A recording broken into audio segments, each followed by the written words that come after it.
Hey everybody, Ariel here with Green Industry Insights, and today I'm starting a series that I'm calling Life Lessons and Leadership Nuggets, and it's meant to be a series sharing with you some of my experience over the past 20, 30 years of working and leading, and hopefully it's something that you'll be able to take back with you and apply to your life, to your job.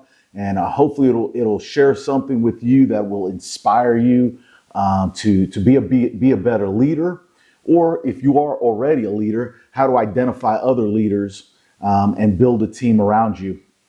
So today I'm starting off with what I'm calling the 3 essential leadership behaviors. Now these 3 are not anything that there's nothing scientific behind this. This is all just my experience as someone who has been in leadership roles for many years, who's worked in teams, who's been a follower and been a leader, as somebody who also has been tasked with putting together a team of people to lead. And so these are just the things that I look for, behaviors that I look for in leaders, and to how I evaluate them. Leadership is one of those things that there's a lot of people think well, leaders are born or leaders are made. I think it's just a combination of all the factors. I think really what it boils down to is leadership is when preparation meets opportunity. When there's an opportunity to lead and somebody is there and they're prepared to lead, and they have the qualifications or the skills or the drive to step up and be a leader, that's what happens. Sometimes leadership is thrusted upon a person, and sometimes they're groomed and taught and prepared for a leadership role. So whether you're leading a company of 100 people or you're just a parent of one child, you are some type of a leader. I always say one of the most important things about leaders, or I would say to me, what makes a great leader is somebody that's been a great follower. A lot of times people who have never been in a position to follow, and then they're thrusted into a leadership role, that can breed a little bit of arrogance, and with that, typically leads to bad leadership. Not always, but just my observation. I think for me, when I look at somebody who I'm going to put into a leadership role, I really want to find somebody who has the ability to follow. Wherever you're at in your stage of life, it's important to understand what good leadership is and how to identify good leadership. And for me, there's 3 essential behaviors that I look for in leaders. The first one is a leader must rise above chaos. Leaders must be able to share credit, and leaders must take ownership of all failures. So, there's a lot to unpack there, and we'll kind of go through line by line. But, ultimately, leaders, these are the 3 things that I evaluate leaders for. And once again, this is not, just an exhaustive, this is every trait or characteristic that a leader should have. To me, these are just the essential behaviors that I look for to identify people that have leadership potential. And when I identify people that have that leadership potential, those are the people that I typically try to invest more time and effort into developing their leadership skills and putting them in leadership positions. It's also, when I've worked for leaders, these are qualities that I look for. I look for somebody that has these behaviors. And if I see somebody that doesn't have these behaviors, it's a pretty good indicator for me that this might not be a very good leader, or someone that necessarily is a very well-developed leader. Doesn't mean that they can't be a good leader, just means that their skills haven't been developed. So let's talk about the first one. Leaders must rise above chaos. To me, that is one of the biggest things that I look for. Whenever you have somebody that, gets caught up in the day-to-day drama, that any little situation causes them to fly off the handle, to me, that's a huge red flag. Leaders have to be the calm in the storm. You can't dive into the chaos and be a part of the chaos. You have to have that high flying picture, the big picture view of the situation, so that you can make decisions, so that you can see what needs to be done or what's not being done.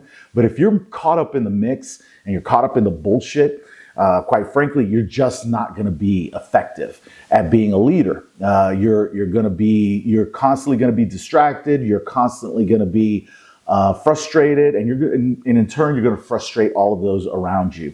So once again, leaders must rise above chaos, not get caught up in the day-to-day drama of the job or whatever the mission is. They have to keep the big picture mission in mind. One thing also about rising above chaos is that, a lot of times, people think that effective leadership means nothing goes wrong.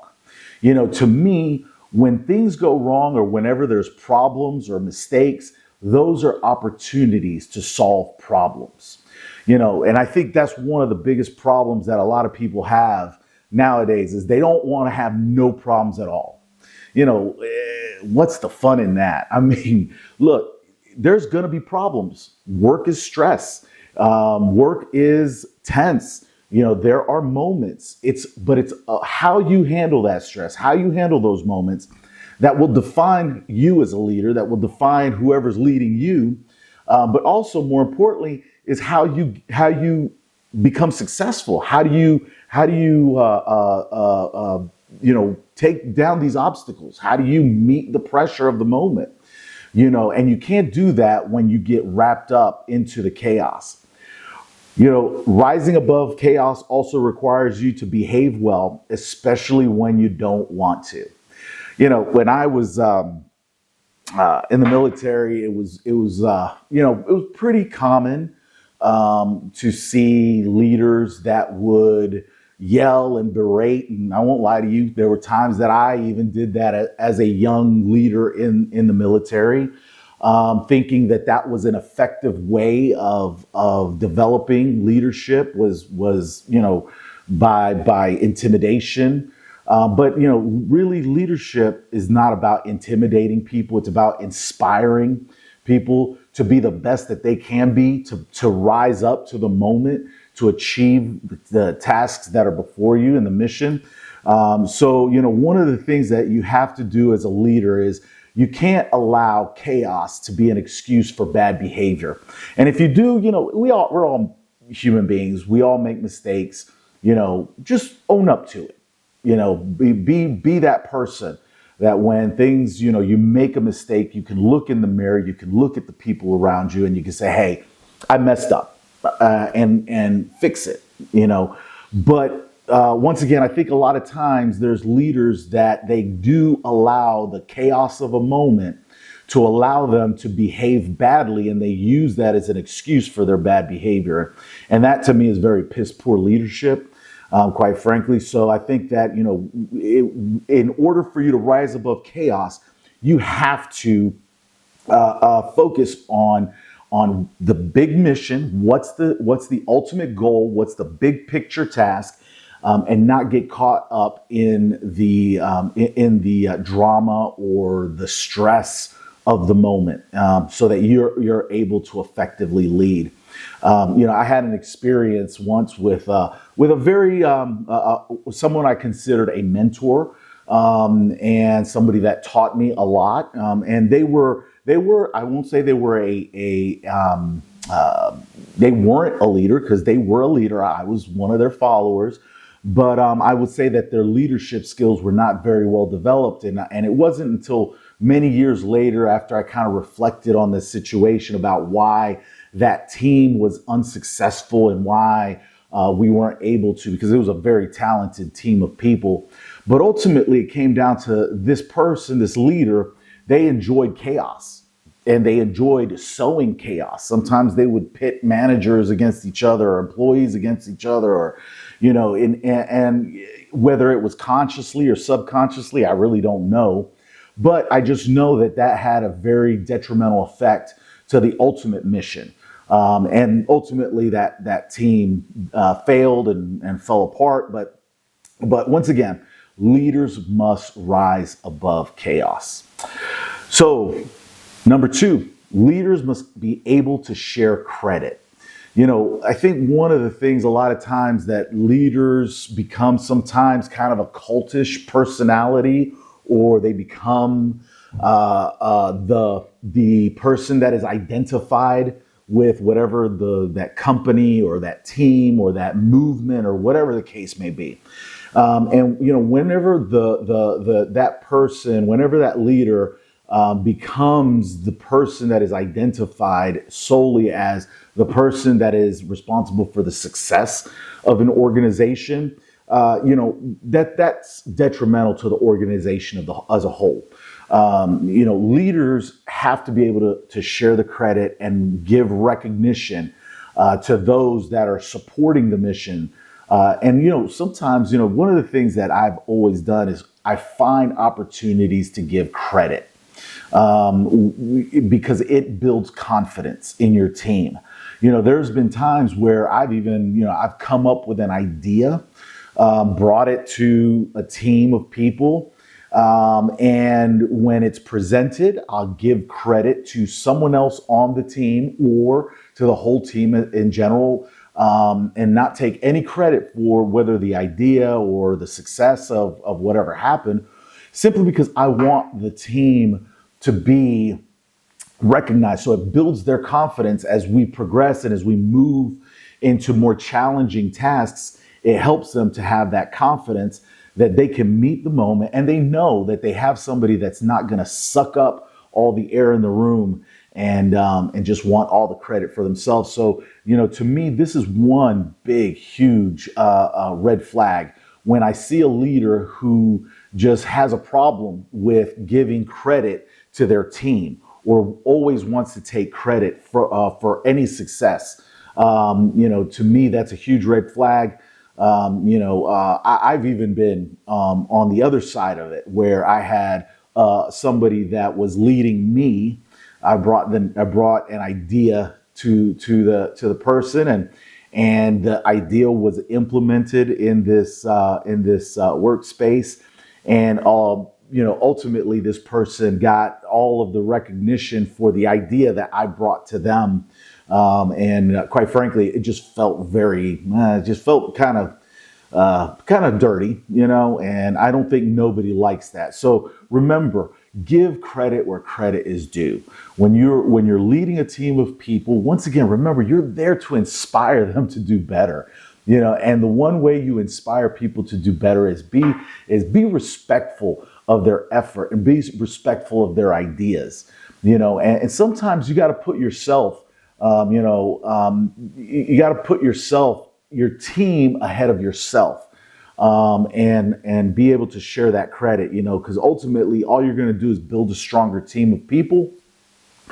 And when you have a stronger team of people, you can really accomplish some amazing and impossible tasks. So leaders must take ownership of all failures. So this is one that, it's in contrast to sharing the credit. Whenever there's a failure of accomplishing a mission, ultimately the leader has to look at themselves and make a serious assessment of what happened. Unfortunately, in our society, a lot of times people have this mentality that, shit rolls downhill is a common phrase that was used in the military. that, whenever a mistake happens, we always find the person at the lowest level to hold responsible. Ultimately, and that's one of the biggest problems that we have right now in our society, in school, in church, in the military, in politics, in business, is where people do not take accountability for failures. And I'm not talking about the people at the bottom. I'm talking about the people at the top.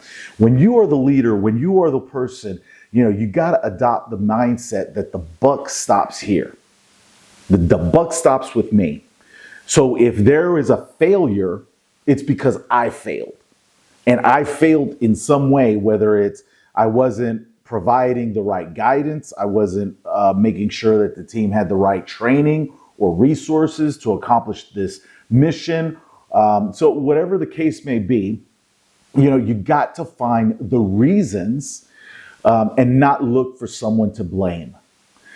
Because when you're constantly just looking for someone to blame and you're constantly just finding ways to point fingers, you're never going to build a strong team that way. You're going to have a team of people that they're going to walk on eggshells. They're going to be yes men. They're going to rubber stamp whatever you say because they're going to be afraid that, ultimately the leader's going to turn on them, point the finger at them, blame them, and hold them responsible for a failure that ultimately it falls on the leadership's shoulders. So once again, own your failures. Own it. And once again, failures, just like problems, are opportunities to find solutions. I really can't stress this enough because I think that, we get so caught up today in trying to have, a perfect environment or we think that, it's got to be smooth all the time. Work is work. Work's meant to be difficult. And there's going to be stresses. There's going to be problems. But, it's about finding solutions to those stresses, finding solutions to those problems that that makes you a leader, that makes people rise above, that makes people successful. So once again, leaders must rise above chaos. Leaders must be able to share credit. And leaders must take ownership of all failures. These are the three essential leadership behaviors that I look for in leaders. And it's something that I encourage you to do also, is to look at the leaders around you and really look and see, do they have these behaviors? Do they exhibit these characteristics? Do you exhibit these characteristics? And if you don't, work on yourself. Take a look in the mirror. Ask yourself, what kind of leader do you want to be? All of us, we want to be successful in life. But success requires effort, and effort requires you to work hard. And sometimes you got to look at yourself and you got to work on yourself to make sure that you're rising up to the occasion and being the best person that you can be. So guys, I hope you really enjoyed this short little talk. Thank you for taking the time to watch my channel. Guys, I'll be back with some more videos. I'm going to do some more videos at garden centers, and I'll be talking to some landscapers and landscape contractors here soon. So please, if what I'm sharing is inspiring you and helping you, please let me know in the comments, or give me a thumbs up, and give me a subscribe. And I really appreciate you being here with me today, and I hope you have a wonderful day.